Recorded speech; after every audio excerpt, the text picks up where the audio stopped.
Ladies and gentlemen, welcome back to episode number 55 of Lawnhub Live after lunch. Hope everyone is well. It's been about 3 weeks, I think, since we've had a live one. Obviously, last week's was pre-recorded, and the one before that we missed, unfortunately. The first one ever, which is a bit sad, and we are very apologetic for. But those of you that tuned in last week's pre-recorded would have got an understanding as to why. And if you didn't see it and you read the weekly cut, you would have understood why. If you haven't seen any of them, well, I suppose you have to go back and watch, won't you, to figure out what's happened. So episode 55, running solo today. So I'm going to do my best to keep entertained with you guys in the comments. I've got a little bit to talk about, but nothing majorly, nothing too scary, exciting, just all the usual things that are happening at this time of year. I've got an afternoon coffee because I'm very tired, but that is okay. We'll get through it. And of course, got our water with no label. Still looking for a water sponsor. We did have someone reach out, but then just didn't reply back. So I'm not sure what happened there. Got a couple of comments here already. Fix It Fingers. G'day, lads. Haven't caught alive in a while, but the replays have been great while mowing. The baby is dancing like a nutbag to the intro music. Love to hear it. And then Adrian Vodder, afternoon, gentlemen. Only gentlemen here, Izzy and myself. So Adrian says afternoon, Izzy.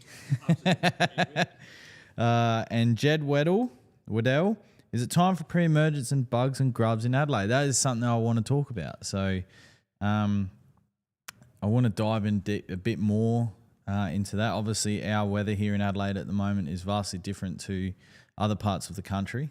And I want to talk about, timing of pre-emergent applications and those types of things rather than going too early and opening ourselves up to potential late germination at the back end of winter. And I know I've always said you can never go too early, and you can't. You can never go too early. It just means that you need to reapply. And then, same question, but in Sydney. Sydney's got some good weather. Obviously, as far as I'm aware, the armyworm on the east coast is still a problem. So, I really feel for you guys and girls up there because, I've seen some very destructive damage caused by armyworm on the east coast that we've had come through. Very, very disheartening. But with some care, the lawn will come back. But obviously, as we approach the back end of summer, it's not ideal to have that kind of damage in our lawns. Fix It Fingers PS. Well done on the yearly calendar finally going live. Yeah, it was a very basic one. And if I'm being honest, we were a bit strapped for time. I would have liked to have spent more on it, done a bit more planning. But we were really strapped for time that day. So if it appeared a little rush, I apologise. But of course, there will be, hopefully sooner rather than later, a completed version for everyone to sort of look at. Have a physical copy if they want to print it off. We might do, if you spend a certain amount of money, you'll get a binded version. Not sure, haven't really thought that far yet.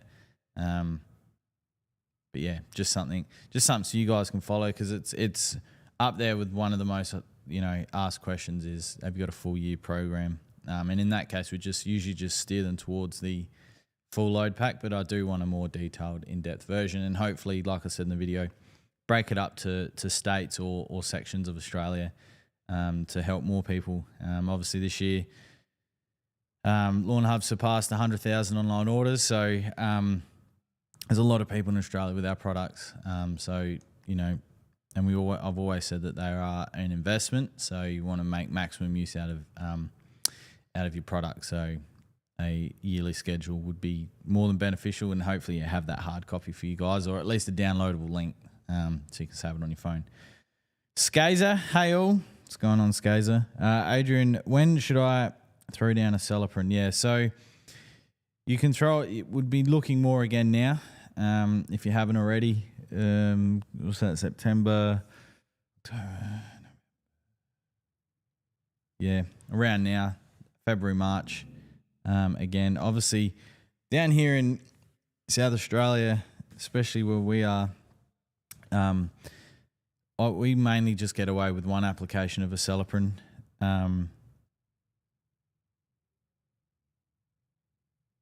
Hey, Izzy, podcast cams and audio are working. That's just what Serena said. Hello, Serena. Thank you. Yeah, what was I saying? So I haven't done a second application of acelepryn for probably the last 4 or 5 years. I've just done the spring one. Obviously, in other parts of the country, it's going to be a lot different. But in our climate here, sorry, there's just roadworks going on. Well, there's a building being built across the road, and there's a truck with some suspicious stuff on it. I was just interested. Sorry, but yeah. Skays, you just missed my whole spiel about it, but basically I'm going to talk about that in a sec, shortly, because, yeah, it's a hot topic at the moment. And those of you that want something in writing as well, I'm writing about it in the weekly cut this week. So I've just started writing that, and it's all about pre-emergents. And the 102,000 people that attended Live Golf Adelaide this year was fantastic. And once again, shout out to the ground staff and the greenkeepers did a fantastic effort there, getting the course up the way it did. It was absolutely fantastic. John Rahm said that the course looked amazing last year, but it looked even better this year, and he didn't think that could happen. So that's a massive shout out to you guys, and kudos to you. I got a few questions back actually asking about what I wrote in the weekly cut last week about the fairways being Santa Ana, and that they're not. Well, I've just heard it from the mouth that that's what they are. So, yeah, it just goes to show that Santa Ana's still the GOAT. Nah. Don't want to upset too many people. But, yeah. But I actually, I renoed my Santa Ana on the weekend, actually. Was it the weekend? No, Monday afternoon. I took it back to dirt because it got a bit leggy, so we got rid of all the thatch and all the gunk. So that's recovering somewhat. It was a bit mean, but it'll be right. Adrian Vodder, my Kikuyu in the front of the aircon system. Hang on, let me start that again. Dyslexic. My Kikuyu is in front of the aircon system and is struggling. Would that be due to the fact that the constant hot air blowing out during winter, and is there a way to combat this? Yes, it could be a contributing factor, absolutely. So at my place, I've got veggie gardens on the other side of my reverse cycle fan unit. And, yeah, when we have that going full stick, the tomatoes do struggle, but it's also up against a black fence or a monument fence. So it could be.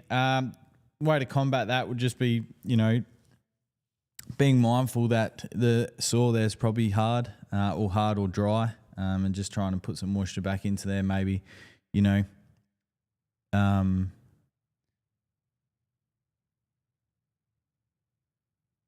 sorry. I'm working at the moment as well. Sorry. All right, give me a sec.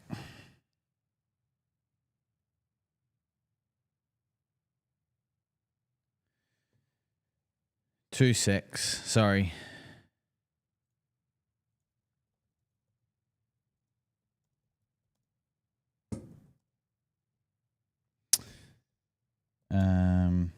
Sorry, just got a bit going on in the background today. We've had a few sickies, obviously running solo. So I know this is not great viewing. I apologise.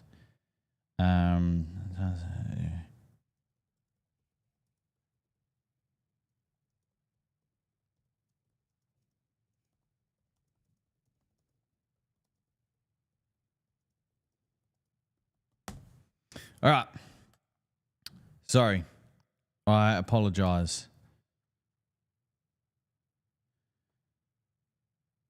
Okay, we're back on We are back on. I apologise for that. Greg Jones, father, Party Hole Senior, have your burns healed? No, they haven't. The one on my thumb is disgusting. Skaysbrook, the 12-month lawn plan video was absolutely special, just like yourself. Thank you. Very special, yes. No, they got a lot of good feedback as well. Got a lot of messages on the back of that. A lot of emails. So, yeah, I mean, we just like to give the people what they want, and we like to please. So, Christian Ritchie, afternoon legends, afternoon mate. Sounds like you need a summer hour, Adrian Vodder. I do. Mix that in with me coffee. Yeah, it would go down a treat, I think. We have the we have the best coffee in Adelaide here. KB, Sicky, should have called me and Wally. I should have, KB. We got there in the end, though. We improvise, adapt, and overcome, as Bear Grylls says. Yeah, we got there in the end. Josh Knott, sometimes I regret putting in my Sapphire Buffalo, but did it for my kids' allergies. Would be good to see a Renault vid series on Buff. Yeah, it would be. When we had Landscape Yard Railways, we did a renovation video up there. We briefly touched on each lawn variety that was up there. So we had Tiff Tuff,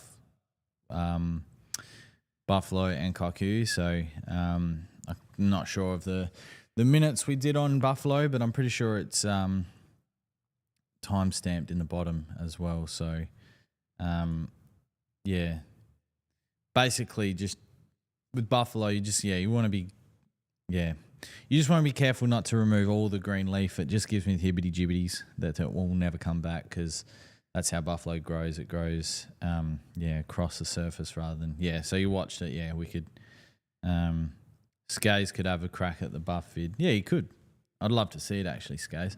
KB, coffee there makes one hypo. It does. It makes you very hypo, KB. I'm just logging on to Instagram just to see if there's any comments that I've missed on there. And if you have, I'm sorry, I can't see them. I tried. Do I have to go to the Lawnhub Instagram for comments? Or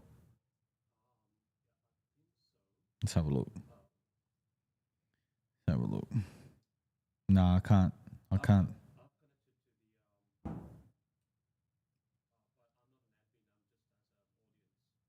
Yeah, we'll just wait and see anyway.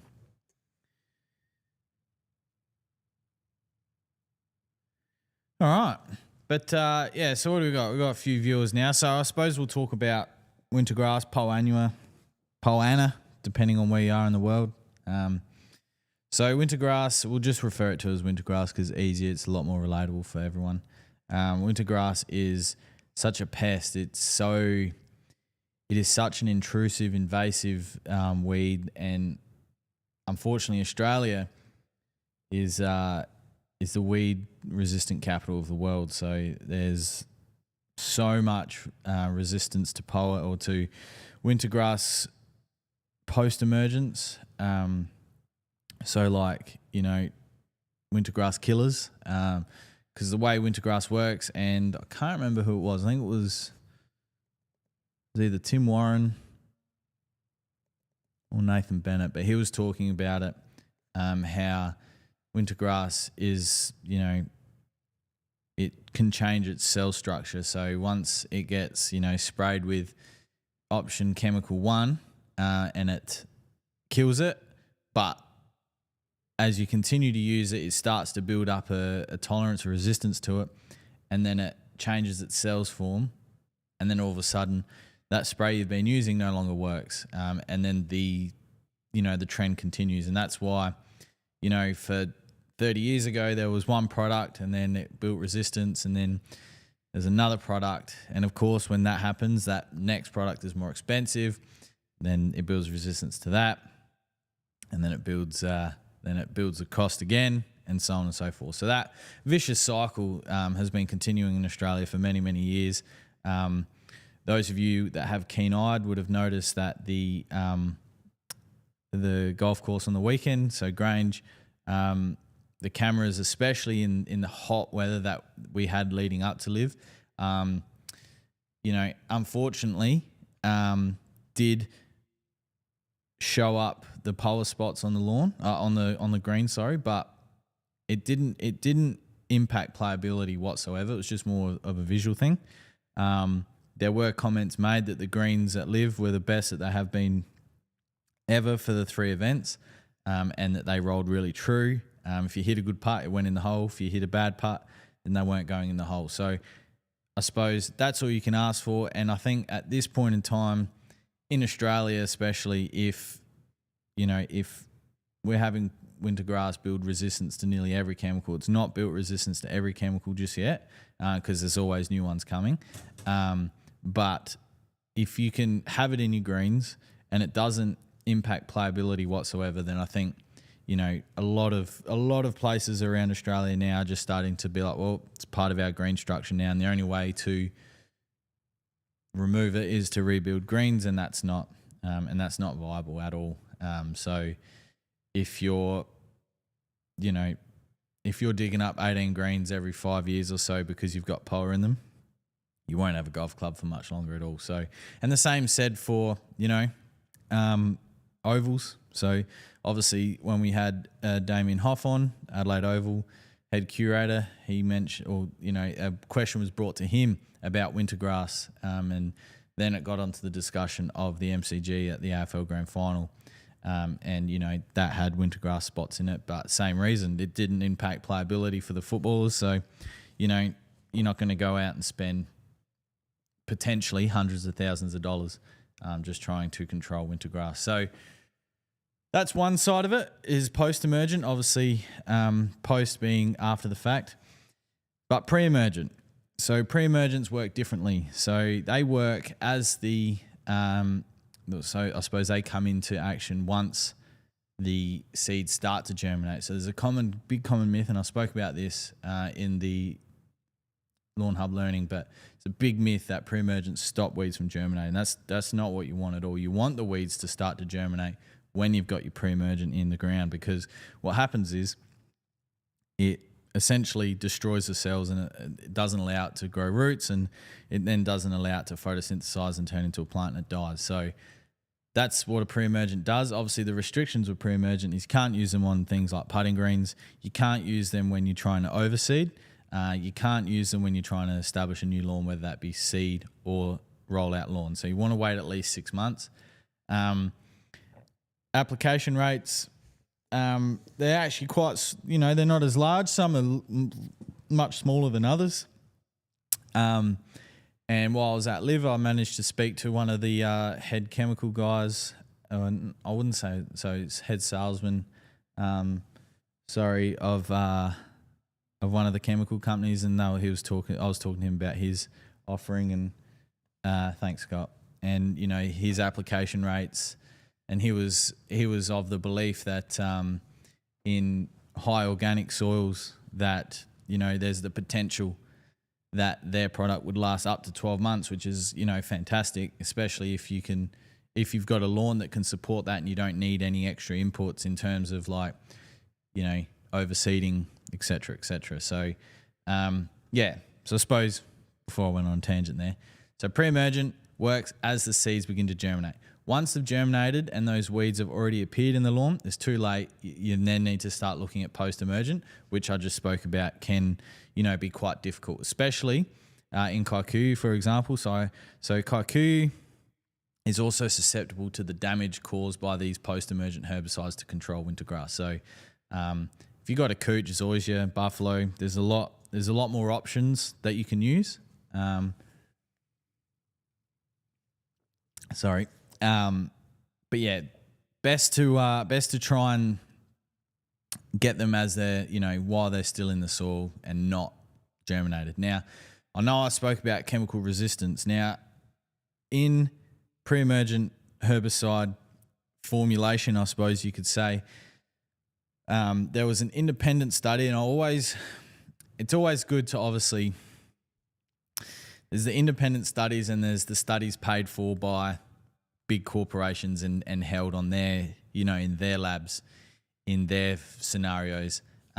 It's always good to obviously read both and consider both, but the independent ones where they're done by, people just looking, I suppose, want to know the answers to things and do their own independent studies and their findings. There's a really good independent study that came out about the chemical resistance in Australia for the last 5 years, including 2024. And in that study, it spoke about pre-emergent herbicides and how it is found that nothing of significance, so like your wintergrass, those types of weeds, are building resistance to pre-emergent herbicide formulation, which is fantastic. Obviously, in a putting green, it's not... It's you can't use it on a putting green, which I'll talk about in a sec again because I just remembered something. I'll just write it down.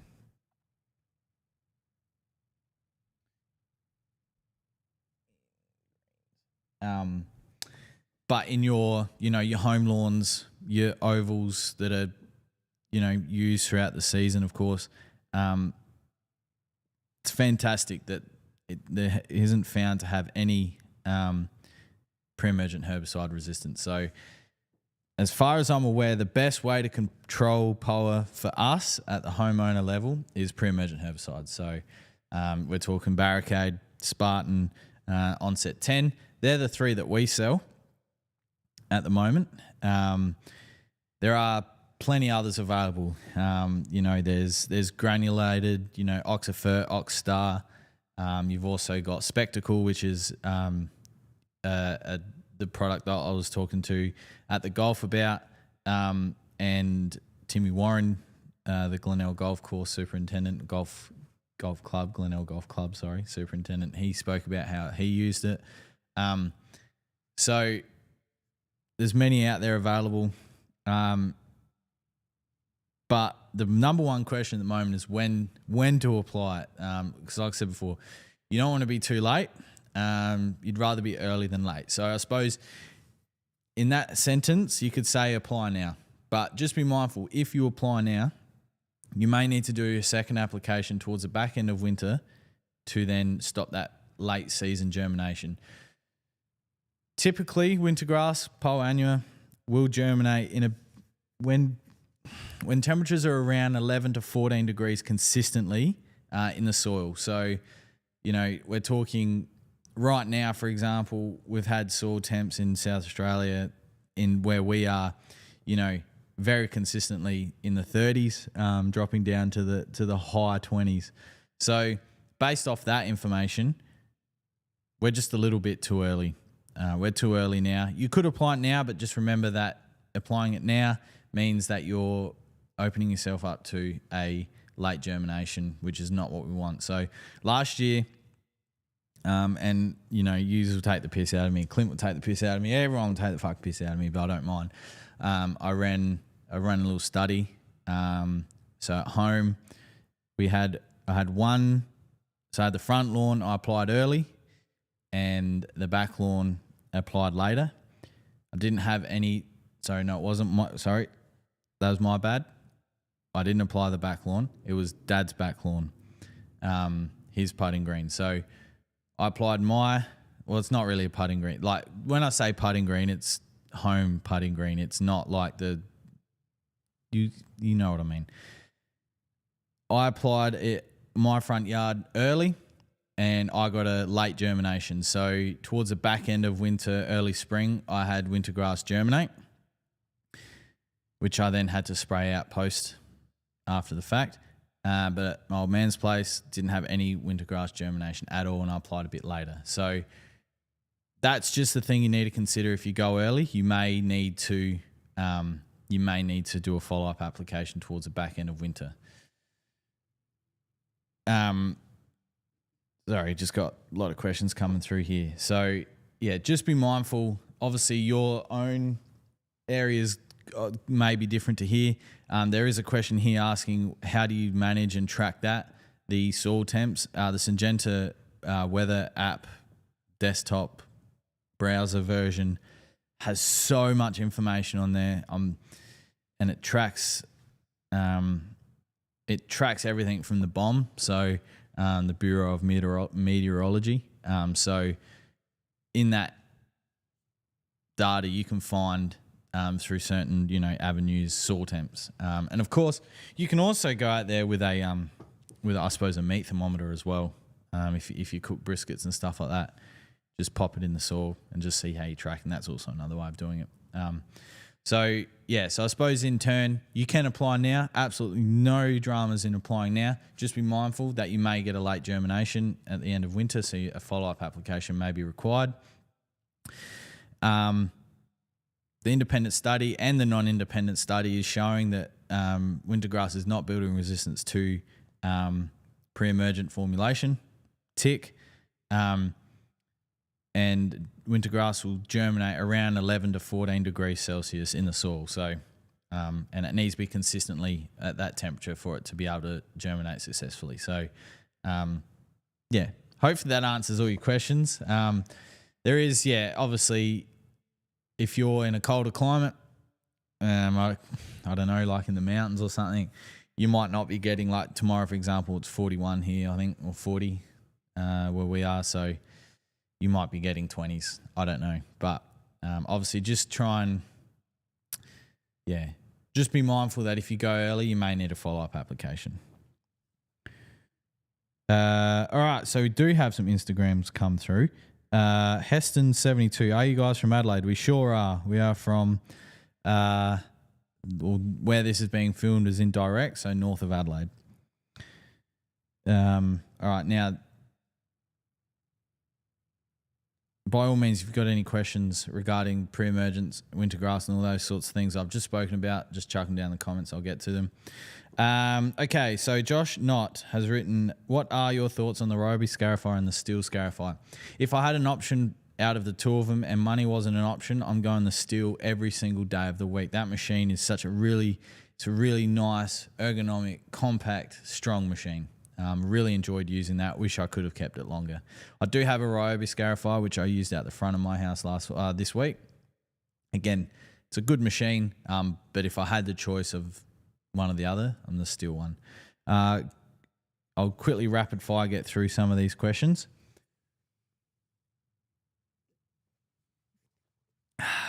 Greg Bernardos. Hey, can I add Money Shot to a PGR and apply at the same time? Yes, you absolutely can. Will the nozzle upgrades fit a Nylax sprayer from Bunnings? Adrian, as long as the wand thread is a 3/8 thread, it'll thread straight on. I'm not sure what the Nylax is, sorry. I'd have to either check or I'm really not sure, sorry. But I guess that's for everyone. If it's a 3/8 thread, it's going to go straight on. And it's a male thread. So obviously the nozzle upgrade kit is a female thread. Kristen Ritchie, you just said you gave your lawn a reno, so we still have time for a big reno. 400 metre square, Moama, New South fucking Wales. I have tiff tough. Thanks, mate. So long as you still got warm temperatures, like for us, we've got beautiful temperatures to what I'm probably going to assume till maybe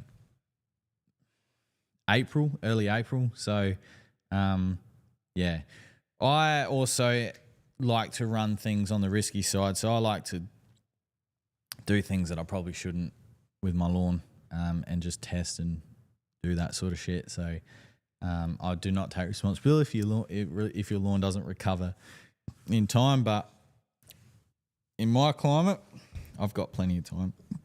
Excuse me, I got the bloody hiccups. Callan, sweet man. I've recently bought a house and the yard is shocking. Is there a way I can send a photo and get your advice on how you would go at it over the next year or so? Absolutely, Callan. So you can go to our Facebook, our Instagram, and you can message us there and send photos.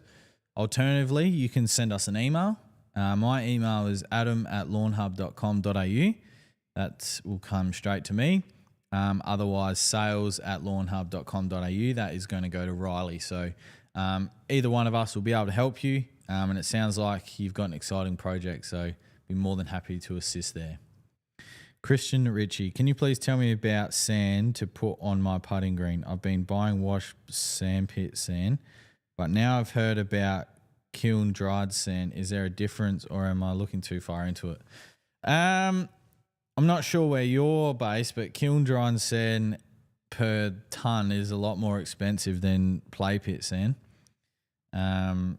Look, it all just comes down to, I'm pretty sure, obviously the dried sand is dried. So if you had core holes, for example, and you wanted to fill them a lot easier than a semi-wet wash sand, then they're going to go straight in the holes. Look, whatever's available to you, the kiln dried sand is from the one that I got as I was playing around with it, was very, very coarse. And obviously ideally you want a mix of fine and coarse material. So, yeah, you can use it. But I suspect maybe what you're using already is probably fine as well. Josh Knott, how are you measuring soil temp? Yeah, so through the bomb, or if you want, get a meat thermometer and chuck it in the soil. When you say consistent temp, do you mean several days or weeks? Well, poa can germinate on a dime sometimes. So, you know, if you look in the forecast and you know, shit, in a week's time we're going to get some really cold weather. Obviously, soil temps are going to plummet. I'll probably get my pre-emergent down now. But again, if you go early, nothing wrong with that. Just be mindful that you may it may require a follow-up application. Skays, no more apologies. You're a legend doing legend things. Thanks, mate. Nate Extreme, I've got a super strain of wintergrass here. It hasn't disappeared all summer. Yep, well, that's what wintergrass can do. Obviously, the wintergrass you've got has adapted to the climate now, which, you know, many of wintergrass plants in Australia have. You know, it is bloody annoying. It is bloody annoying, especially if you can't get rid of it. When we were over in the States, there's a group of people talking about that they'd get, you know, volunteers together and they'd go and pick wintergrass out all by hand into buckets. Because they said nothing they use kills it over there in their area. So, yeah, maybe you need to get on the hands and knees, Nate, and go ham on the grass. Pittman, hey lads. Hey Pittman. All right, Smithy 10. Any tips for lawn grub / armyworm recovery for wintergreen cooch? Only laid 2 months ago. Ugh. In central Queensland. Yeah, hopefully by now you've treated the grubs and armyworm. If you haven't, armyworm battle pack. That was a shameless plug. That was disgusting. Izzy, how'd you let me do that? That was terrible. Yeah, and just be, I suppose now it's about removing the dead material if you have any, loosening up the soil, and then just, you know, if it's really, really bad, look at some got laid as well to try and promote new root growth. And yeah, roots and shoots and a wetting agent is so the cherry popper pack essentially is going to be a great one for you. Yeah, it's sad to see. Obviously the strand, well, not obviously, probably not a lot of people know, but the strand of armyworm that's down the east coast at the moment is a different form to what we had last year. So they're eating faster, they're causing more damage faster, but they are dying faster from chemical treatment. So, and of course, there's a lot of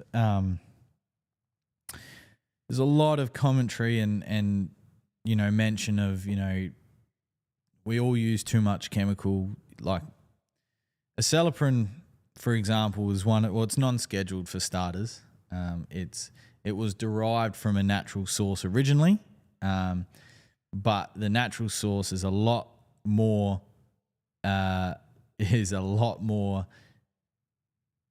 dangerous / toxic to mammals than the finished version of acelepryn that we have. It's been changed to be able to be a safe, usable chemical around people, animals, wildlife, insects, all those sorts of things, except for grubs and the target species. And the way that acelepryn's been formulated is it only targets what it's supposed to target by the way of, and we spoke about it during the Lawnhub learning, how it attacks the muscle system around the jaw and all those sorts of things. So, have you used Rumbler to remove Rumbler? That sounds familiar. Rumbler. Not to be confused with a tumbler. Is tumbler even still a thing? Yeah, so Rumbler's bifenthrin, which is what 5-star is. So, bifenthrin is a very, it's good at what it does. That's what I'll say about 5-star. It's very good at what it does. I'm pretty on top of the shit. I'm out there pulling it, out a lot. Yeah, Nate, yeah. Wintergrass. Brenton Sinclair, have you filled the decanter yet? As in the Plazon one? This? No.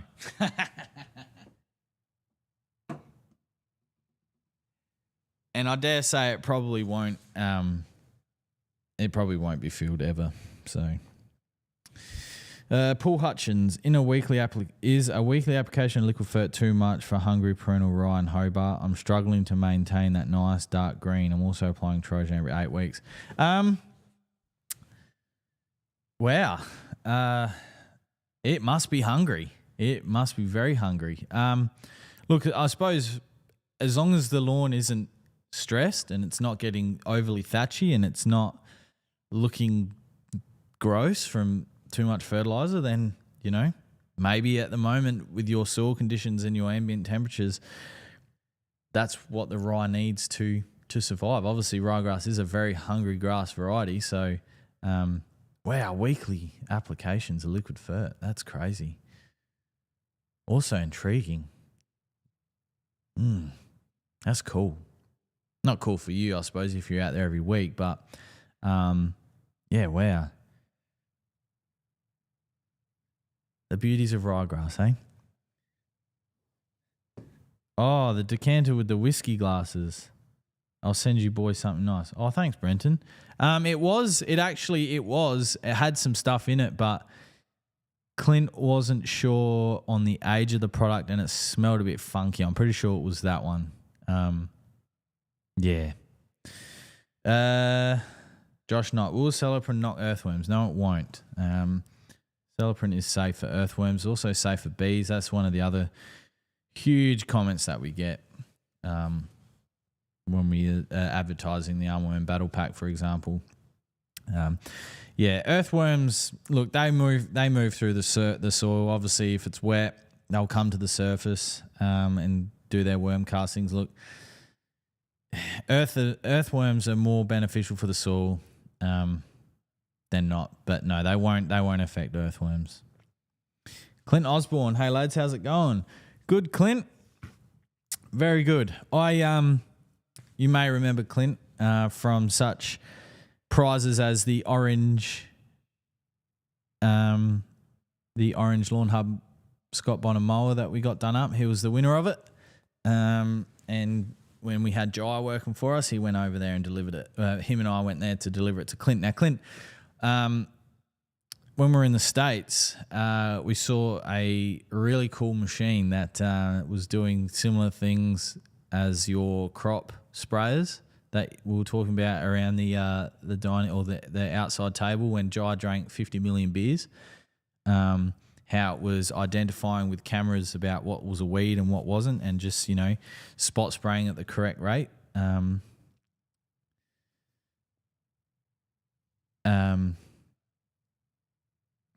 Yeah, I can't remember. Oh, yeah, that technology is starting to be brought out in So I was just reading something. That technology is starting to be brought out into the turf industry space. So it was really exciting to see. There was a few different machines. The use of AI as well, or mowers and spray units is quite fascinating. So yeah.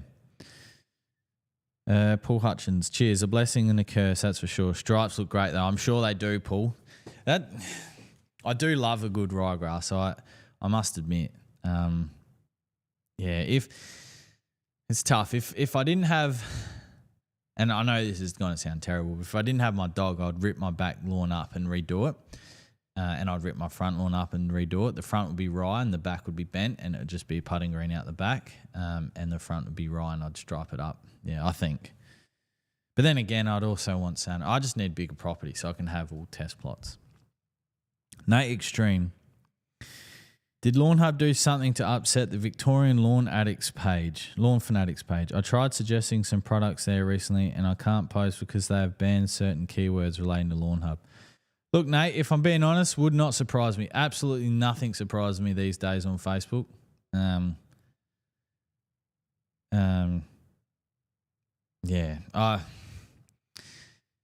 They also, there's a lot of people out there that also that don't like our success, but that's their prerogative, I suppose. They can all feel like that. So, yeah. And what I can say to those people is that we have some really exciting things happening in Lawnhub in the next, well, hopefully you can sort of out all over winter. But, we are going to the moon and we aren't stopping for anyone. So I suppose the people that want to be with us and help with us will continue to support us, and those who won't will block keywords like Lawnhub on their Facebook pages. So, Scazebrook, did Clint say when he was sending stuff to me, beers? Yeah, every time we come in here. Where are they? Yeah, we need to sort that out. Oh, Alicia Turner. I think you're on the Lawn Addicts page, who are a different business, was trying to sell their stuff. Well, that'd make sense. Hello, Alicia. How are you? Hope you're well. And Callan sent me an email. Cool. What I'll do is, Callan, is I probably won't answer that right now, but I will answer it. So thank you for sending that through. Okay. Luke Clementi. Oh, hey, Wardy. I was going to apply a combination of wet money shot late this afternoon and water in. Does it matter? It's going to be about 37 tomorrow. No, it doesn't, because if you're watering in, it's fine. The money shot can be watered in. Having nitrogen and iron in the soil is fine. There's obviously no problem with that at all. The only thing I ask is maybe why you're watering in money shot. Is it because you're trying to see what happens? It will work, don't get me wrong. It's just that, we usually just suggest leaving it to dry on the leaf. But no, if you water it in, it'll be fine. The reason we say like below 30 degrees, it's when you, and I suppose this is not just relating to this question specifically, but in general, is what we mean by like if it's over 30 degrees, don't apply product.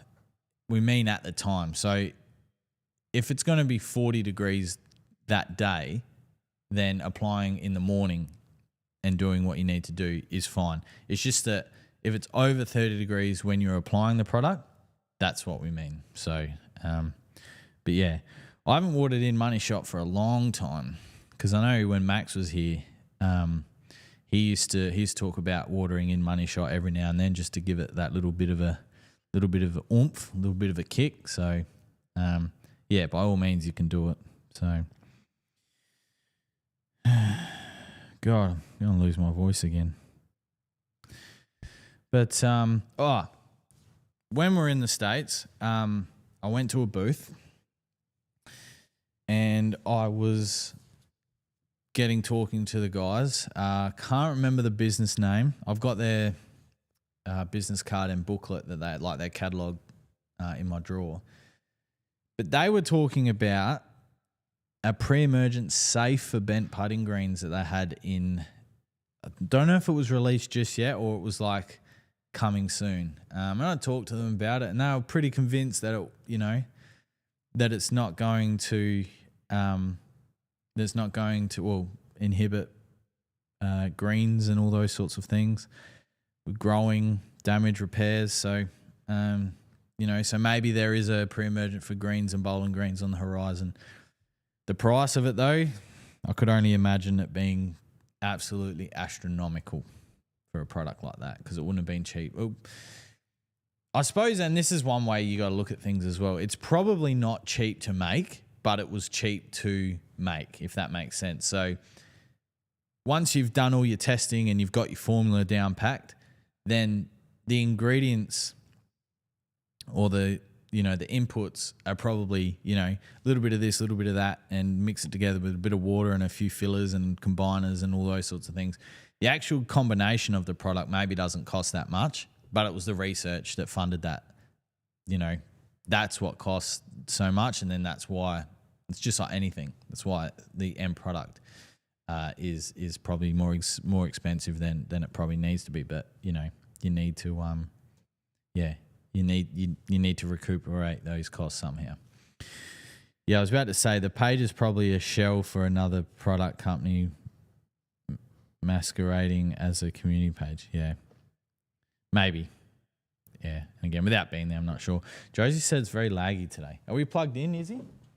Yeah, we're plugged in. I don't know what's going on. And then Nate has just written, how the heck had you not had a Guinness until this trip to the States? Yeah, I don't know.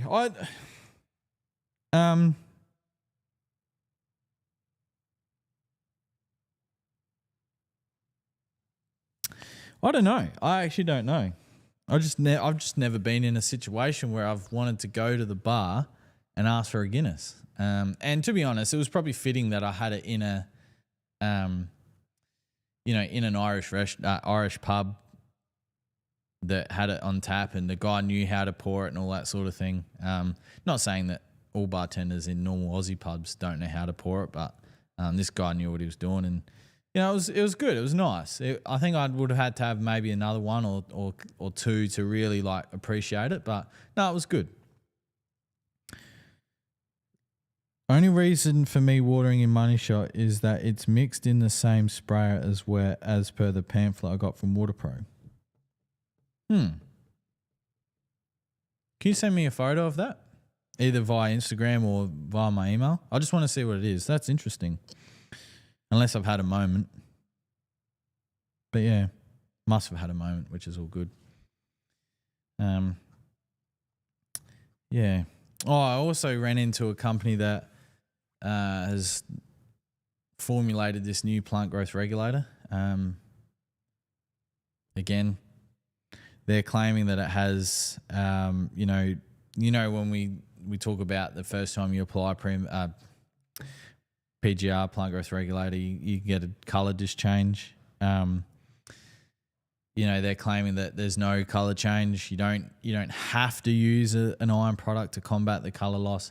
And they're talking about the rebound effect. So, coming out of reg is a lot more lethargic, not so vibrant growth once it comes out of regulation. So they weren't clear as to whether they were going to bring it to Australia or not, but it has one of the actives in it that we have already, Trinexapax. That's in Primo, Astro, Marvel, Shadow Ultra.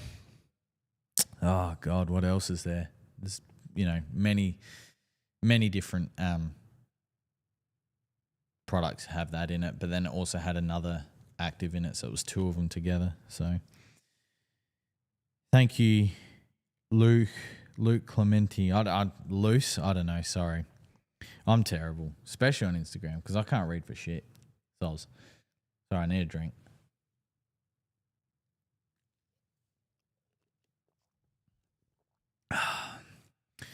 So there was actually talks of getting Dylan on the podcast today, but he had to go take some photos, didn't he, Izzy? Yeah. Yep. He's going to he's gone to a event to take photos, and Not the events that he does after work. They're separate events, aren't they, Izzy? Yeah. Those that know, I suppose. But so I'm just refreshing my computer because I think it's having a moment.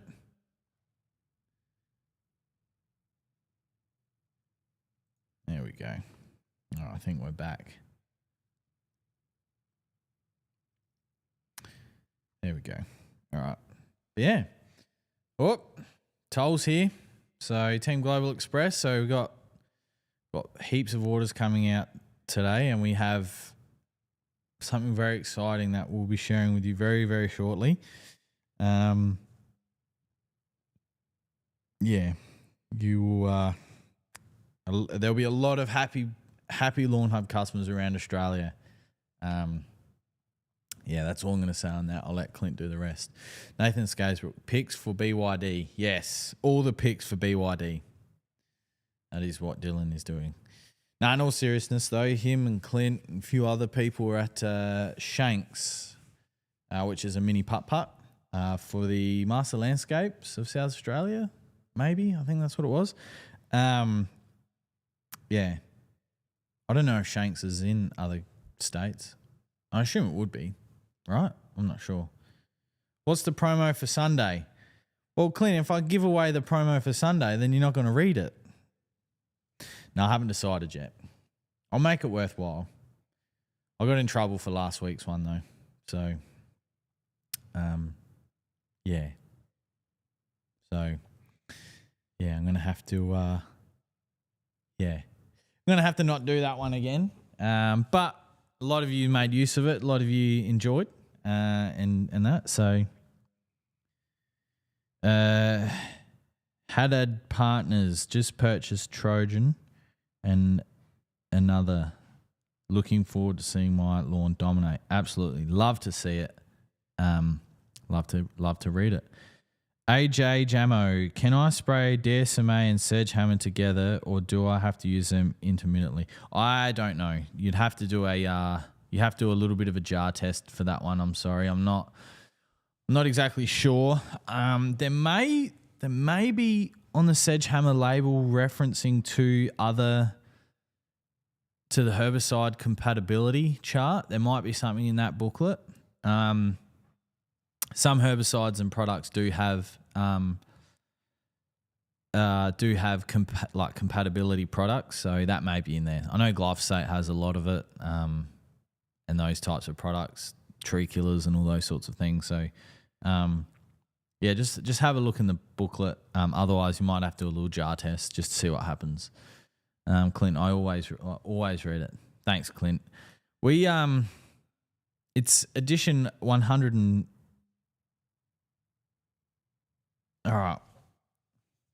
So, 150th edition this week on the weekly cut. All right, that's my Instagram. So if we just go here, here we go. All right.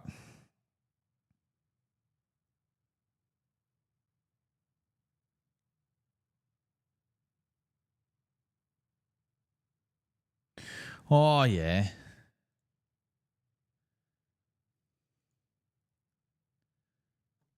Sorry, I'm just having a look at that.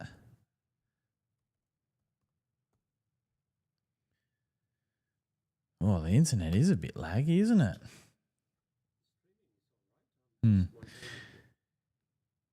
Yeah, so it's funny. It's funny. Lush. I'm sorry, I'm really butchering that. I created that document, and I remember now when I just look at it in my hand, I put it there because Max talked about mixing money shot with wet. So I thought I'd add that into the guide as well. So yeah, absolutely 100% you can do it. But obviously if you want that, that rapid color enhancement, green up, then yeah, leaving on the leaf to dry is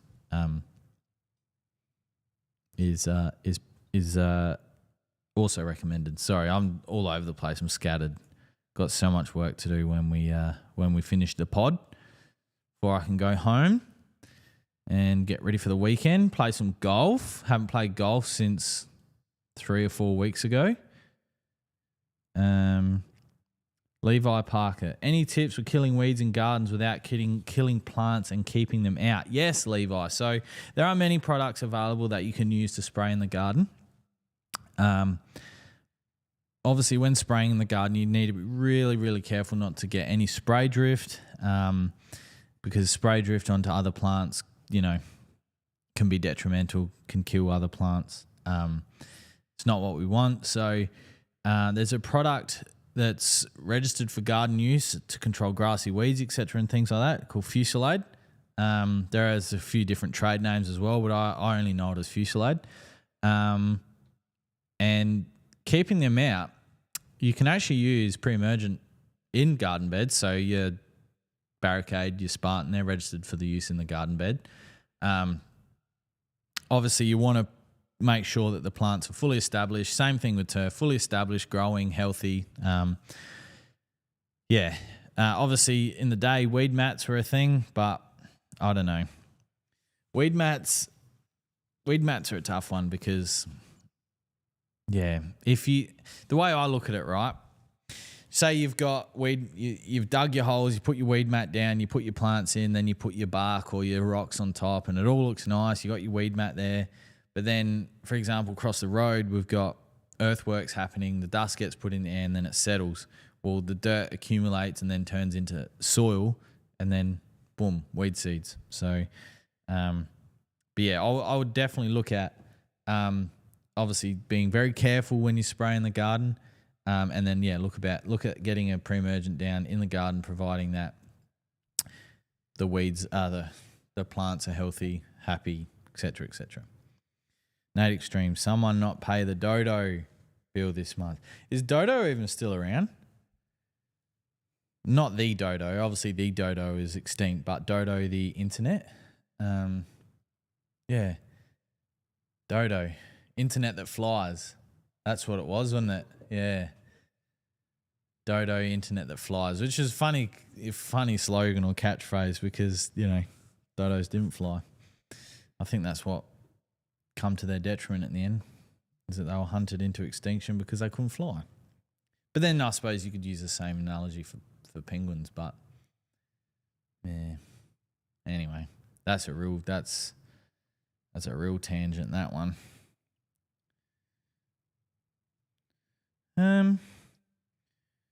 Let's do some channel surfing. Let's see what the people are talking about in the lawn pages today, because there were some doozies there. Loose cunt. G'day Adam, you mad rooster. Is it too late in the season to use PGR? Love your work. It's so funny. We actually talked about this. I know penguins can swim, Skaysbrook, but they can't fly, is what I was saying. Well, it depends. Penguins sometimes can't swim because there's fucking a pot of orcas waiting there for them to get in the water so they can eat.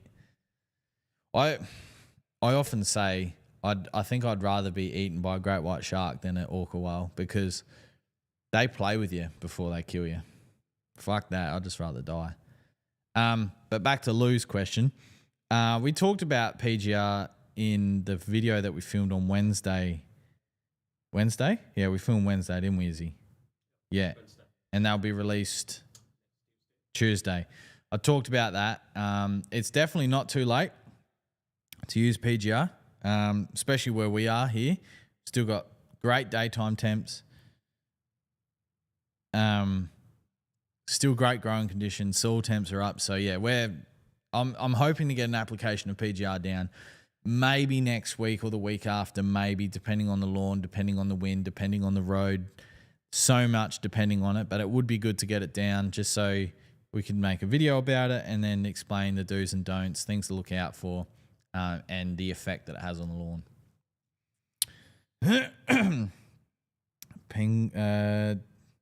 Dodo is still around. Well, there you go. Who'd they get bought out by? Probably Vodafone. Maybe. I don't know. Dodos can't swim or fly. They're just fucked. Yeah, they are fucked, guys. That's why they're all dead. Jose. Oh, fuck. I'm going to butcher that. I'm so sorry. Jose Legaspi. That's fucked. I'm sorry, man. I'm so sorry. I'm just going to read your question. I get that wet with roots and shoots are your favorite mix. How does roots and shoots actually work? It's kelp base. Is kelp actually better than using a balanced fertilizer? No. So the way kelp works, right? So I suppose the way roots and shoots works.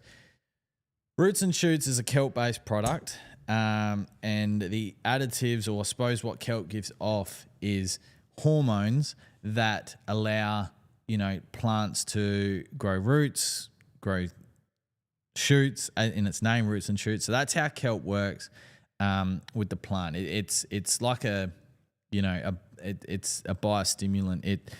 The way roots works is fantastic, and it's got nitrogen in it. So it's also got a little bit of a kick in it as well, but it's not enough. It's not an offensive amount because you essentially letting the kelp do all the work, and then the nitrogen just as that like little nightcap, I suppose, before you go to bed. It's like, honestly, we talk about it all the time. It's such a fantastic, versatile product. When we put it out in the lawn out the front here, within a couple of days, it really made a massive difference. So it works by, reacting with the plant itself rather than anything in the soil. And then, biostimulants, the way that works with the plant is quite fascinating. And then, the kelp is what does the majority of the work, and in turn, obviously, helps relieve stress in long periods of heat, and stress potentially caused by pests and all those types of things. Yeah, PGR video would be awesome. Yes, we will get that. We'll definitely, if we don't get it this season, definitely get it next season. Otherwise, who knows? We might have to oversow the little lawn with some rye so we can do a PGR video. Let me know if we might have to go against. Might have to go against Clint's wishes with a rye overseed there. Charge your battery, is what they're saying. Nah, well, how long's the life in that one? Like 40 minutes or something?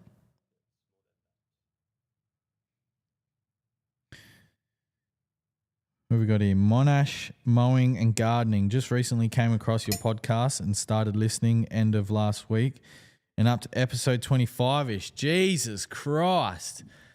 That's dedication. Thank you so much. That is so exciting and great to hear. What a good laugh. Helped me out with previous orders a while ago too. Yeah, awesome. We're always here for our customers, and believe it or not, we're even here not for our customers. We are here to help anyone that is willing to reach out to us and have interaction with us. We love. Oh my God, I'm so sorry. Yeah, we love it. We love helping people because we say it all the time. Without you, there's no us, and we have the best customers in Australia. Sorry, I'm trying my hardest not to fuck this up, but I think it's the afternoon coffee, Izzy, that's got me.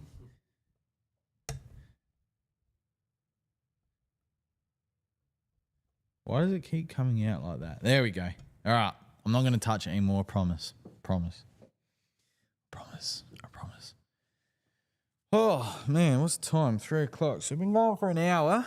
I'm happy to keep answering questions. Oh, what was I doing? I was getting on the lawn pages. That's what we're doing.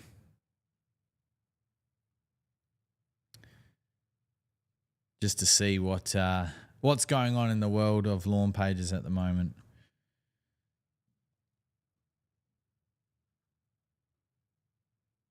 I saw I was reading a comment the other day about Adam, I'm starting to think you and Clint have ADHD. Oh, I definitely think we do. I think Clint's got it worse off than me. But yeah, no, I think everyone's got a little bit of it, don't they? Maybe. I was reading something the other day in one of the lawn pages about, and I'm gonna be really brief on it because I don't want to bring too much attention to it, but I suppose I'm talking about it, so I am bringing too much attention to it. But basically, how the heat isn't the stressor of the lawn, and that kelp's a myth and all this sorts of thing. But the person that replied has more qualification experience than most of the people in Australia combined. So I found that quite fascinating. But I suppose you can't. And this goes with everything, not just lawn related. But I suppose you got to do your own. You got to do your own research off of what people claim as well. And I suppose the same thing could be said for what I say every single week and every single day. That's fine. But and if anyone wants that independent study, let me know. I'll see if I can dig it up in the history. My work history is really weird sometimes, and like, I suppose if Jaron, our IT guy, ever went through it, he'd be like, Adam, why were you researching when's the best time to introduce a groove roller on a bent putting green? Well, I just wanted to know, a grow in on a groove roller. Like, I just wanted to know. Shane Mania. Hello, Adam. Question. Live in Melbourne, have Sir Walter, and a lot of it has, to me, looks like burn off. What do I do? As in like the tips, or you've mowed and it, it's given off a white, yellowy stance. Regardless, I would start with obviously sharp mower blades. I would mow the lawn. If you say mow on a 4 regularly, mow it on a 3. Just cut off the burnt bits, I suppose. If you haven't applied a fertilizer or a wetting agent recently, get something like the Lawn Builder Pack, which has Trojan and BBW. You can apply them back to back, water them in together, and then 7 to 14 days later, apply roots and shoots to the leaf and let it dry in. That pack is what I've found to be a staple in many, many, many of our customers' sheds. It's one of our highest selling packs. It's one of our obviously most popular packs because it helps the lawn in times of stress. It also feeds the lawn. And we've just spoken about roots and shoots, so it's perfect for those sorts of situations as well. So I just look at mowing on a 1 lower setting, knock the top of it. If you haven't fertilized, use a wetting agent recently, get that down, and then it's also important to try and keep on top of your mowing as well. In patches light brown. If you can, send us through a picture. Then we can take a look at it. Maybe there's something more sinister going on. And if that's the case, we'll be more than happy to help and assist with that. Lawn Builder Pack. So obviously we're all here for one reason, and that's lawn related. We're all here for the lawn. Some of you are here for Dylan sometimes, and I suppose most of you are here maybe for Clint, but we're all here for one general purpose, and that's lawn related. So those of you that see our ads on Facebook would see that we have a few wetting agent videos out at the moment where my head's talking about it and Dylan's head's talking about it. My goodness, some of the comments that are in that comment section is so good for us because it, promotes exposure, more comments, more algorithm benefits for us. But the amount of people saying that wetting agent is a myth and it's snake oil is, I can't believe it. We've had 3 top tier golf course superintendents on our podcast and Damien Hoff, and they've all said about the importance of a wetting agent and how underutilized it is across the lawn industry or turf industry. I mean, it doesn't get more clear cut than that, in my opinion. MC53, I go with Prem or Trojan now. We talk about this in the video that we filmed on Wednesday, but we just put down our first application of Premature out the front lawn. and we'll be start to transitioning towards premature now as we come to the back end of summer. So in that Lawnhub learning video, we talked about the trying to get 2 applications of Prem down to try and beat the colour curve that we get during winter. Obviously, we also talk about if you get severe frost, then there's nothing you can do about the colour loss there, but we're talking about in general in cold climate. So here, for example, in direct, we're in an open area. We might be susceptible to dew. So if we get a really low dew point and a really low temperature at night, say -1 degrees, then we'll get a frost or we'll get a freeze, but not a severe freeze. You know, but yeah, Prem. The exciting thing about Prem as well, we've actually it's going to remain the Prem that we all know and love, but we've just tinkered with the formula, the blending formulation just slightly, just to extend that feeding for a little bit longer. The iron content's still the same, the potassium content's still the same, and the nitrogen content is still the same. We've just tinkered with it just a little bit, just to extend the feeding for that little bit longer. You know, because Trojan feeds for such a long period of time, we thought that would pull that in line with premature as well. So you're still going to get a long feed out of Prem that you've got. But yeah, the new one coming out, expecting a delivery on Tuesday, is just going to be tinkered just a little bit. And I suppose that's the beauty of working with quality suppliers, and local suppliers as well. So, you know, Trojan, Got Laid, Premature, those 3 blends are blended and formulated here in South Australia. So, which is, you know, fantastic, that we can have, you know, quality suppliers that are willing to work with us. And yeah, really, really good to deal with as well. Hayden, not even going to fucking try and say that last name because I'm going to butcher it. Any tips to prep my lawn for the cooler months through winter? Yes, absolutely, Hayden. So if you head to our YouTube and you go to, what was that? What's the title of that video, Izzy? The one where I talk for like 10 million years. That's all right. I'll bring it up. It's more of a passing comment, not a request.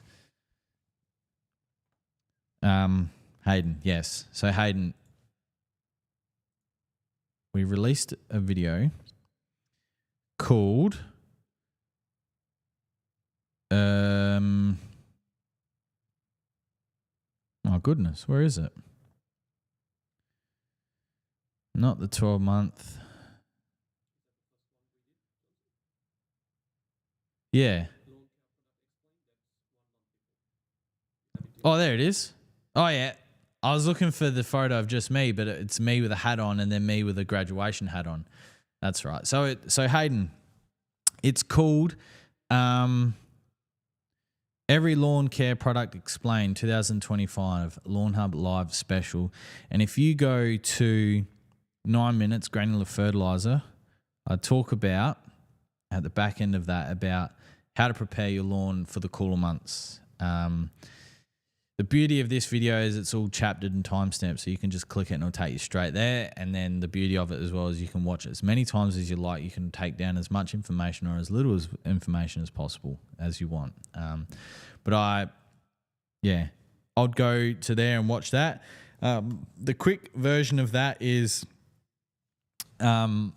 get it in a healthy state. We want to build up the stocks in the plant, so once the cooler weather comes, it has something to drive off.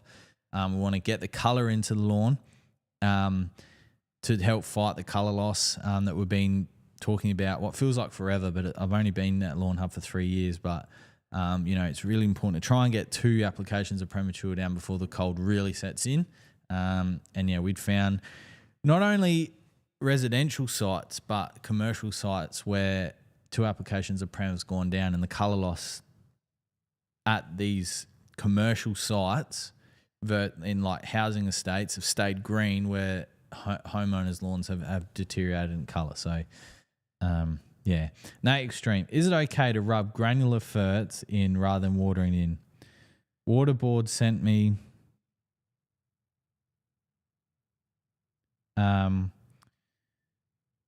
water board sent me an angry letter for using water recently. Oh, tell them to fuck off. There's so much water in. I don't know where you are, Nate, but in South Australia, there's so much water.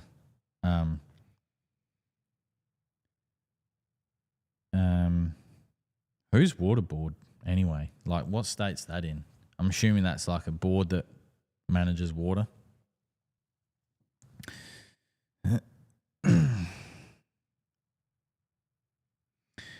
Sam Derua, are you going to be selling in Perth anytime soon?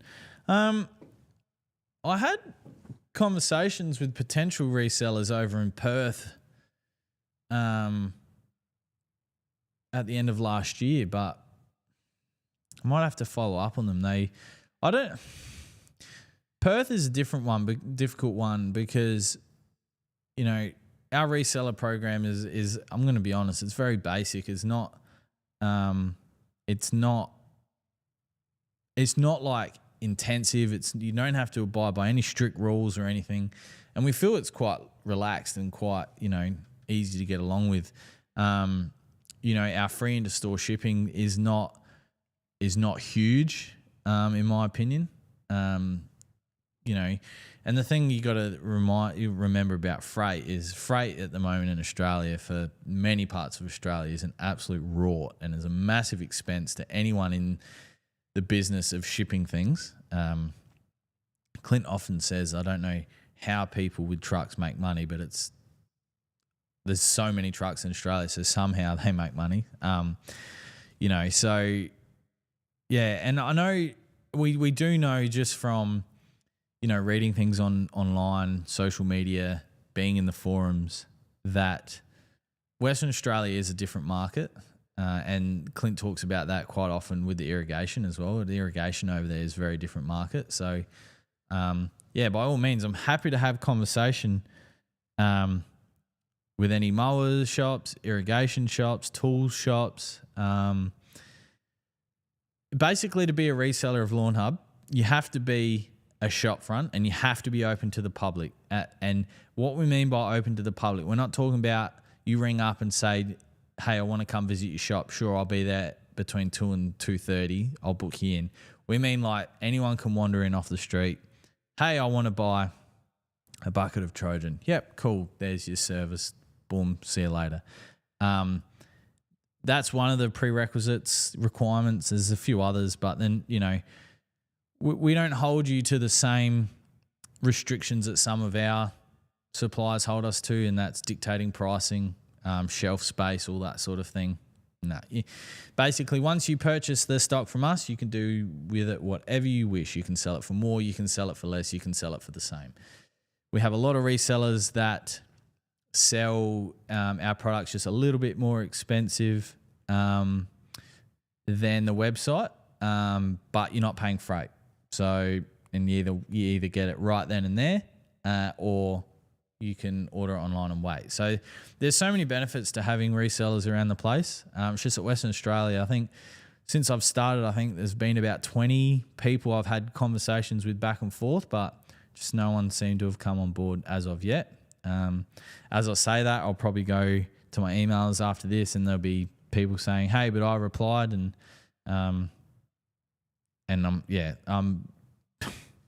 suppose we'll just play when they come. Benny Hallam, hey Jonesy, legend. I'm not the legend, mate. You are. You are, mate. Oh, here we go. Freight is crazy. And there was and again, our Facebook is not discriminative against anyone, and anyone can comment. But there was a comment there regarding freight and our costs being too expensive, and that's always it's always a common question. It's a conversation point, and I enjoy I enjoy being asked those questions. And the fact of the matter is, for orders under $300, it's a fixed rate of $17.95 anywhere in Australia. So you could live up the top of Cape York, up North Australia, and if your order's under $300, it's going to cost you $17.95. Now, I can guarantee you that for us to send, say, a lawn builder pack which costs $91 plus $17.95 shipping, I can guarantee you the shipping charge freight for us would be $90 to $100. Compare that to some of our competitors, and I said this in the comment, they'll on-forward the freight charge to you. So if you want your product, you have to pay freight, or at least a vast majority of it. They're also now introducing freight insurance, which, you pay a couple of bucks, and if something goes wrong with your order, then all good. We'll sort it out. All good. When you purchase from us, you're getting fixed rate shipping anywhere in Australia, keeping in mind that fixed rate shipping is not covering the charge of the actual freight. In most cases, it's at least double the freight charge. So around 35 to 40 bucks. That's a reality. Obviously, there's exceptions to that where something local is going to be cheaper, but vast majority of it is way more. And I know way more isn't really a metric of measurement, but it's more than what we charge. If something goes wrong with your order and it's a freighting issue, so it gets damaged in freight, gets lost by the freight company, we'll resend your order. The only grey areas that we have is if, because we like to pack orders same day and get them out the door every business day. So if for example, if you place an order with us this morning, our goal is to have that order that you placed this morning leave today. That happens from Monday to Friday, our packing.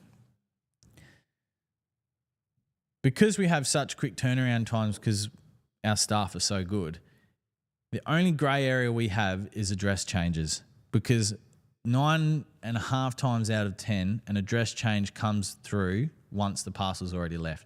That's the only grey issue. You get on top of it quick enough, and you notify us. Because we spend so much money in freight, our access to Australia Post and Team Global Express, we can get them changed pretty quickly, and I'd say about 75% of them do get changed within the time frame. The other 25% just go to the address that it was going to, or it was marked at, and then majority of the time, that person will either drop it off. That person will then go and pick it up from that place. But all good. Freight is always and that doesn't cost you extra, that service. If something damages in freight or lost by the freight company, that doesn't cost you extra. There's no we're here to help. Freight is a good question, good topic. When would be good to turf a sunny backyard, New South fucking Wales? Any day of the year. You can lay turf any day of the year. That is fine. But now would be great. Should see if you can get into Sydney Tools. Yeah, it's an option. They're a large franchise, so Jay in New South fucking Wales is looking at Tiff Tuff. Yep, Tiff Tuff's good lawns. What we got out the front here. Tiff Tuff has a lot of claims, but at the end of the day, it's another cooch variety. It's all susceptible to the same things that every cooch variety has. So like seed head, we had seed head out in the Tiff Tuff here, thatch issues, disease pressure. It's all the same. But no, Tiff Tuff is a good grass. I know we give it a bit of shit sometimes, but it's all fun and games. And, when you use products in moderation, it is a good grass variety. Nathan W. G'day, had lawn grubs, threw down some acelepryn, followed up a week later with roots, three-way and some money shots. Still looking brown, not a lot of activity in New South Wales and Buffalo. Any suggestions? If you've got brown loose material, remove that and try and ruffle up the soil a bit to try and encourage that growth of the buffalo. And buffalo can be a very vigorous and aggressive grower, and spreader, sometimes not so much. Could also look at aeration, and the only thing there that I'd also add to that mix would be a wetting agent. Get that wetting agent into the soil, get some moisture to stay in the soil and for water to distribute evenly. Sorry, I'm losing my voice. Nate Extreme. So, rubbing granular fertilizer in instead of watering in. And Ken, if you wish, I wouldn't. If you're worried about water usage, you could also switch to liquid fertilizer that doesn't require watering in. Shane Mania, I've sent you a DM about my Sir Walter on Instagram. Thanks, mate. We'll have a look at that. We'll get onto that as quickly as we can as well. So thank you for sending that through. I can't do it now because of everything that's going on the screen here at the moment, but yeah.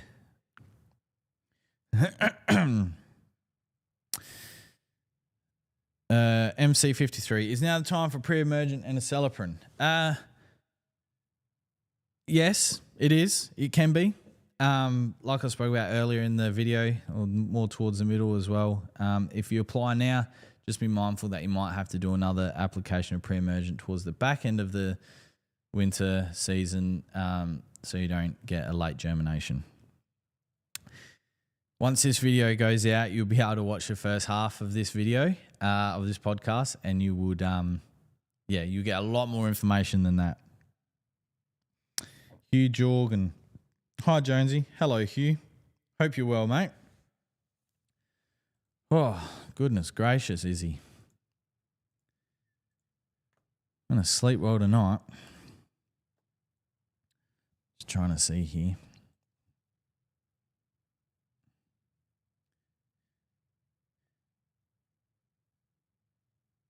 It's nearly impossible to get a good beer in America. I had my first Bud Light on tap. That was pretty good. But I'm very simple beer drinker. I like 4X, Great Northern. I know how that sounds. I'm very simple-minded when it comes to beer drinking.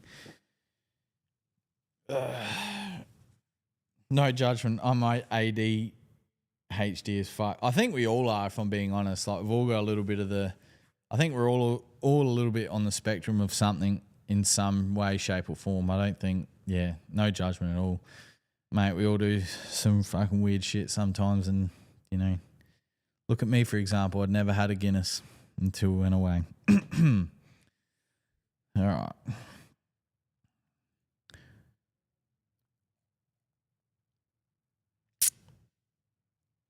Second toll trucks here. That's exciting. See ya.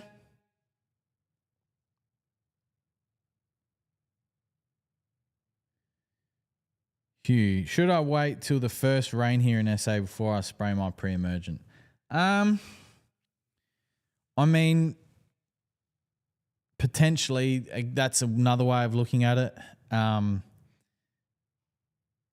always encourage people not to rely on rainfall if they're relying on that for watering in a product for many reasons. But what the first rains here in SA this year are going to bring is weed pressure, absolutely. So there's going to be dormant seeds sitting there just waiting for the right conditions to germinate and go bunter.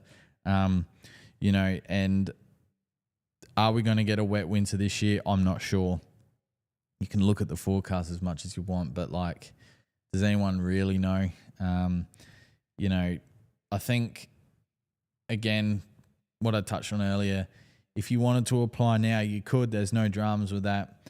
Just be mindful of that late application in the season just to prevent that late germination of wintergrass especially, but it could bring up anything. And I spoke about that in the in that Lawnhub learning video where I talked about, that pre-emergents also target weeds that aren't listed on the label because of how it sits in the soil.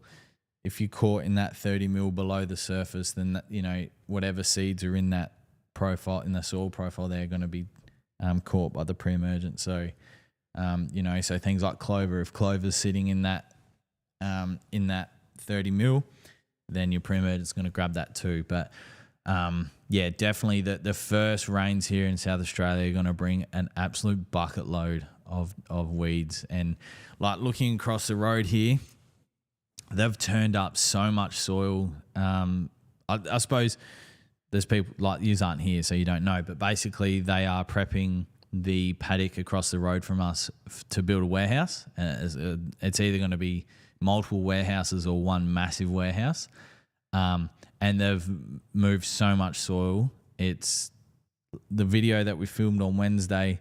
One of the edges where the lawns are in the driveway has come up because of the amount of dust and dirt and debris that's come over from the road.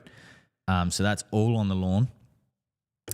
So we're going to need to put a pre-emergent down. And maybe for testing purposes, we may actually put a pre-emergent down on the large lawn and not on the smaller lawn. And I probably wouldn't want to put a pre-emergent down on the smaller lawn as well because of the big dead patch that we had to dig up, put soil in. We also touched on that in Wednesday's video that will be released on Tuesday, how that area is going. All great signs.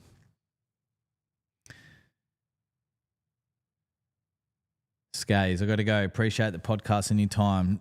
No worries, mate. Have a great weekend. Stay out of trouble. And don't do anything I wouldn't do. When is the next best time for me to use Onset 10 for my Sir Walter Buffalo? Front yard has more weeds due to the wind. Essentially what I've just said there, Jack, as well. You know, if you want to go now, go now. Just be mindful that you may have to do another application towards the back end of the season to prevent a late germination. Oh, man, I am losing my voice. Let's have a look, because there was a story put up beforehand about asking me a question. Sue Mac _06. I live in North Queensland and have had a lot of rain. The yard looks really shabby. What do I do? Probably not going to like my answer. But you may just want to wait for the soil and the area to dry out first before you do anything substantial. Applying things like a pre-emergent right now may not be ideal. Fertilizer may not be ideal. A wetting agent may not be ideal. So you might just wait for the area to dry out, assess, and then really it's going to be a case of go from there. So if it's been a while since you've applied a fertilizer application, wetting agent application, then go ahead and do that. If you've got a window of dry weather and the soil is acceptable, and you want to prevent your weeds, get your pre-emergent down. But that's also going to depend on if your lawn is stressed. If it's stressed from the rain, you don't want to put a pre-emergent down because, again, you want to put a pre-emergent down when the lawn is safe, happy, and in good health. That reminds me. There was a question here that I think from Joe Legasipi. That's terrible, Adam. If a lawn isn't 1,000% recovered, should I avoid PGR? There's two answers to that question. Yes, you shouldn't use it, but no, you can also use it. So if we're talking like bare areas that are like smaller than a 5-cent piece, because I like to tinker with things and do shit, I've applied PGR, and it just means that those little areas wouldn't have filled in as quickly as they normally would if it was, vigorously growing warmer months, cooch, kaiku, buffalo, they all knit in quite quickly in the growing conditions. So if you've got massive holes in your yard, bare patches, you've got a lot of crown showing, not much green leaf, then by no, don't apply PGR. But if your lawn's like 95% there, applying PGR just means that those areas won't fill in as quickly, but the rest of the lawn will benefit from the application. Sorry that I missed that.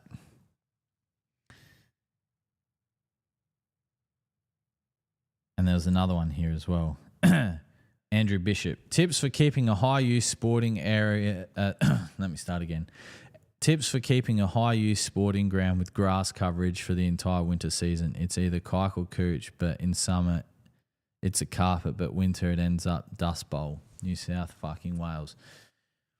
It's just about prepping the surface as best you can for the winter time. So, Damien Hoff talked about it if the area is obviously getting used in winter, say for like training, for example. So typically, if you got the change rooms, the most used part of the oval or the pitch will be outside the change rooms. Try and get people to use separate areas of the ground each week rather than, being right in the heart of the one area over the time. If the whole area is turning into a dust bowl, it just could be the winter dormancy is that bad that there's not really much you can do. But the way your lawn looks or the lawn looks, turf looks going during winter, all the work's done going into winter and sort of now and late summer, early autumn, when you really want to do that work to make sure that the turf is going to be able to be resilient and stand up to the harsh winter conditions, especially when it's being used. Do you suggest to keep up the liquids over winter months? Yes, absolutely, especially if you've got green leaf material still there. If the lawn's dormant, don't worry about it. Have a break. Yeah, Andrew, I hope that answered your question. Yeah, you really want it in the best possible shape going into winter, and then if it's a ground or area that gets used, depends if there's juniors there, but may potentially Tuesday, Wednesday, Thursday. Just try and get them to use other areas of the ground more regularly rather than being in one specific area consistently. And the last question that we got here asked was by Darren Bradley, 89. Sent Mr. Jones a question via DM. Love from the armchair wink face. So those that know Darren will understand that.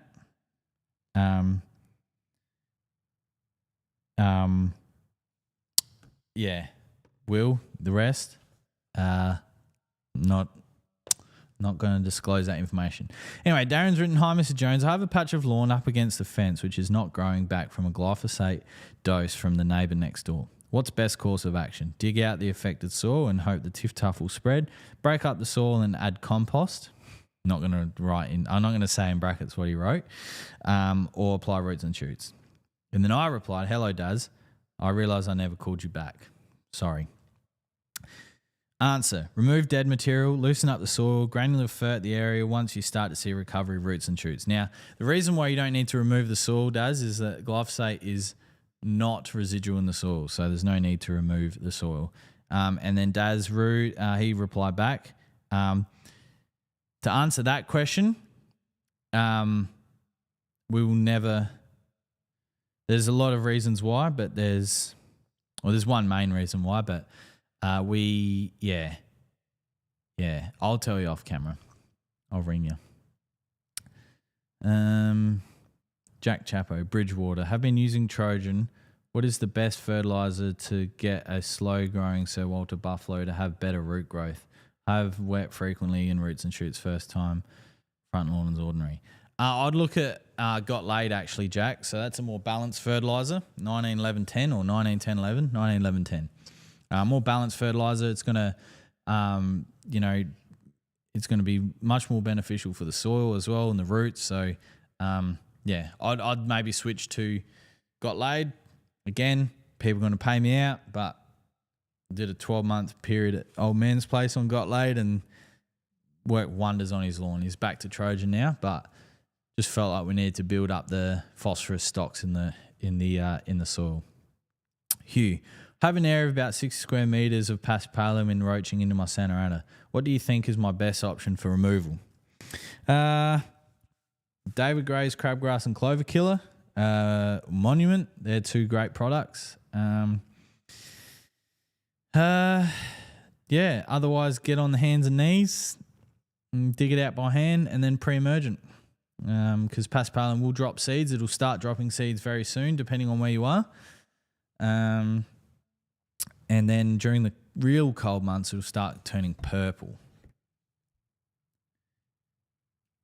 Sorry, I'm just getting back to the Instagram. There we go. Josh Knott, thinking about Thinking about moving to a cylinder mower, but can't commit to mowing a couple of times a week. Would a PGR help slow things up so I could only mow a weekend lawn? Yes, absolutely. The short answer to that question is yes, absolutely. You'll find though that buffalo, PGR buffalo, and it's looked after nice will actually stripe up, so it'll actually make you want to mow more. Yes.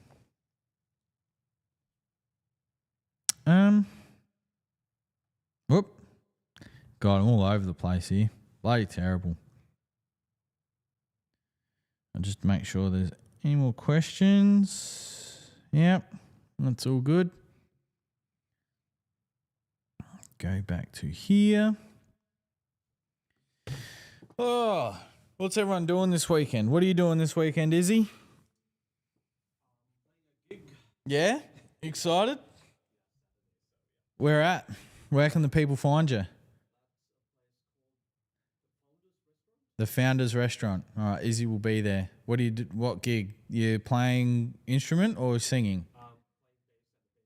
All right, he's playing bass. Izzy will be there. Bassing it up. Is that what they say? That's terrible, Adam. Sorry, I'm not a music person. I probably should be. I should probably get out more. But, sorry, I need a stretch. Oh, I'm going to have a sore throat tomorrow. I couldn't be a school teacher. Christian Ritchie, Renault. Renault.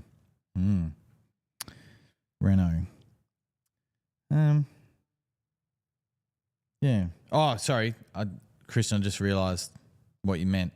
I asked what people are doing this weekend. You wrote Renault. That is exciting. Yes. I do love a good Renault. I didn't end up renoing Dad's place this year. Still might. Don't know yet. Haven't decided. But that's going to be... Yeah. When I first started at Lawnhub, we did a massive reno there. Obviously, we put the irrigation in. Or upgraded the irrigation. We put the putting green out. We put PGR out. Looked fantastic on the kayak. We did doubles, yeah. Stripes for Christmas Day looked good. Would be good to get it back to there for sure. James Mace, hey mate, based in Newcastle and have a mix of green and blue cooch, very uneven surface. What's the best time of year and what are the must-use products to use before during this process? Well, James, to be honest, like if it's uneven, just, top dressing with sand. Like us here at Direct, the lawn was incredibly uneven. We did a real heavy top dress. Probably at this time of year, Newcastle. Obviously, I'm not everywhere around Australia, so I'm not sure what the weather's like. But if you've got good, consistent weather for the next couple of weeks, by all means, you can get the top dressing in. I suppose the next season you could do smaller top dresses more frequently, so essentially dusting, but it would be a bit heavier than a dust. So the must-haves products, I suppose, would be just a consistent fertilizer program mixed with, so granular, liquids, and a wetting agent. Mowing frequently, that's going to help push recovery of top dressing as well as frequently as you can. Regular water. And yeah, just keep on top of things, maintain it. Because regular mowing, regular watering, regular fertilizing, regular top dressing is gonna encourage that growth and hopefully iron out the unevenness. Sweet fuck all, Hugh said. Too bloody hot up here. Yeah, it's been a hot summer, especially. I remember when I was a kid. It used to be hot, like when summer came, it used to be hot all the time. And I feel like this season has probably been that more than ever recently. I don't know. It's probably like this all the time, just not, I don't know. Been busy last few years. Been busy here. Legend. No worries, James. Hope that made sense as well. Of course, if you got any questions, you can let me know. We're vastly approaching the end of this podcast. If we've got nothing else, I'm happy to wrap it up there so I can finish writing the weekly cut and get on home for the weekend because although I only worked 4 days this week, had Monday off, I am wrecked. It's been a big week. Like I said, we've got some exciting news coming soon. We'll let Clint touch on that more. We will, like I mentioned before as well, we've just tinkered with premature just a little bit, just to extend that feeding for a little bit longer. Wintergrass, pre-emergent, spoke about all that. So, Nate Extreme, not just you. This summer reminded me of how hot it used to feel as a kid. Yeah, that's exactly how it's felt for me as well. Yeah. Obviously, I just said that. Fuck, I'm tired. I'm tired, Izzy. I'm tired. Yeah, so I suppose we'll hang around for another minute or so. If anyone's got any questions, I'll be more than happy to answer them. Otherwise, we can all, I suppose, prepare for the weekend. Get ready for the weekend. Fortunately, home from here is not too far, so yeah, I'll finish writing the weekly cut. Put as much information in there as possible. I have been limited recently of how much I can put in the weekly cut because obviously we post them on our Facebook Tuesday. Do we put the weekly cut out on the Facebook on Tuesday or Wednesday? Yeah, nah, Dylan does it. And yeah, Meta gives you character limits. So yeah, I've got to try and I'm going to try and compact it as much as possible. Nath Mandrain, can you explain the different ways wetting agents work? Anything happening with bush? Jack, it's in stock. Got heaps of bush out there. Love the bush, mate. Love the bush. Bush. Yeah, bush in stock on the website. Go get it. We'll send it Monday. Toll and Australia Post have already been today. Nath, can you explain different ways wetting agents work? I certainly can. So, wetting agents have obviously surfactants in them. It also has a body. Let me start that again. Not all wetting agents have surfactants, but wetting agent has, surfactants, bodies, and properties inside wetting agents that help bind moisture and things alike in the soil. So, liquid wetting agent, it's also a non-ionic surfactant.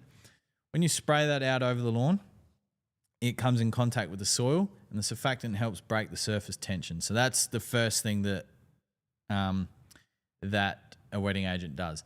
Then when you water it in, it goes through the soil profile and then the properties and the body of a wetting agent then start to work in the soil. So the molecular formulation then starts distributing and with the surfactant through the soil evenly, and then all the molecules bind, and they also help hold moisture. And now there's different formulations, so some last longer than others, some aren't superior as others, and so on and so forth. But essentially, that's how wet works. And now BBW, which is a granular wetting agent, the granular is of a mineral property, so zeolite. There's another one that starts with a P. Not sure how to pronounce it exactly, but polter. Anyway, something along those lines. Then wet is actually covering the granule or the mineral, and then that gets applied via granular over the lawn, and then the whole thing happens again, except this time the mineral breaks down, gets into the soil. And then because wet is coating the granule, once you water it in, basically the very similar thing happens to the granular version. Does that make sense? Anything happening with bush, mate? Yeah. Oh, no shit. Brilliant. Yeah. It's in, Jack. Go get it. It's wicked. Looks a little different, but it still works the same. Cheers, Jonesy. Always appreciate some tips. No worries, MC53. Hugh Jordan, thanks, Jonesy. Golf for you tomorrow. Yep, I'll be at the Sandy Creek Golf Club. Tee off time 7:16. I haven't played in about 4 weeks, so it will be interesting. I'm going to go in early for a warm up on the range and then on the putting green and go from there. Matt Lee, cheers for your help with the fungal infection on the kike. Adam, wish it would grow back quicker, but getting there. Yeah, I've still got a little bit of scarring from the brown patch that we unfortunately got here in South Australia at the end of last season. Matt's still got a tiny bit. Old man's still got a bit of it as well. So it's just a waiting game now. So James Mace, how soon before winter or granular pre-emergent? James, touched on this a lot more in depth at the start of the video, but basically you can go now. Just be mindful, if you go early, you may have to reapply again before the end of winter to prevent that late germination.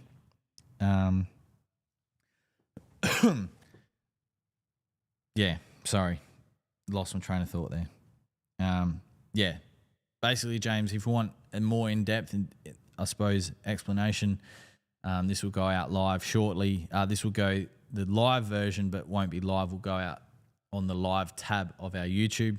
Just scroll through that until, you know, I'm rambling on for about 15, 20 minutes about pre-emergence, when to apply, etc., etc. But yeah, you can go now. Just be mindful, you may need to do a late season application as well to prevent the late germination. The last question, Mr. J Power, just laid new turf. How much should I water it for, based in Perth? For me, it's about 3 times a day for short cycles, just so you're keeping the turf damp but not soaking. You don't want it to the point of runoff. You just want that lawn just to be damp, the root section to be damp. And then when you go to the lawn after about a week or so, if you can't pull the slabs up out of the ground anymore, that's when you'd back the watering off to about 2 waterings a week, 3 waterings a week to start with, back it down to 2. But yeah, initially, once you've laid the lawn, you just want to water the lawn so that the root structure or the root zone and the soil is damp, not soaked to the point of runoff. All right, I'm going to call that a success, Izzy. And I'm going to play the outro music. Yes, there it is. James Mace must have missed it. We'll go back and check. No worries, mate. Yeah, there's a lot more quality information in the extended version there, explanation, than the quick one I just gave then. But basically the same stuff. And Mr. J Power, haven't got retic, but do you know of any sprinklers that will do the job? Would need to know how big the lawn is, but yeah. Even a normal dome sprinkler, or I think Holman have a couple of oscillating ones. Is that the one where it's like it goes like that, and it's really, really gets into the nooks and crannies. 70 meters, 70 squares, just square. Yeah, maybe look at one of those. I think Nilex have one as well, where it's just like a square one, sends the water up, and it sort of goes like that. And then while you're there, maybe look at getting just a tap timer so you can try and adjust it to water 3 times a day, just for short intervals, for about 6 to 8 minutes, depending.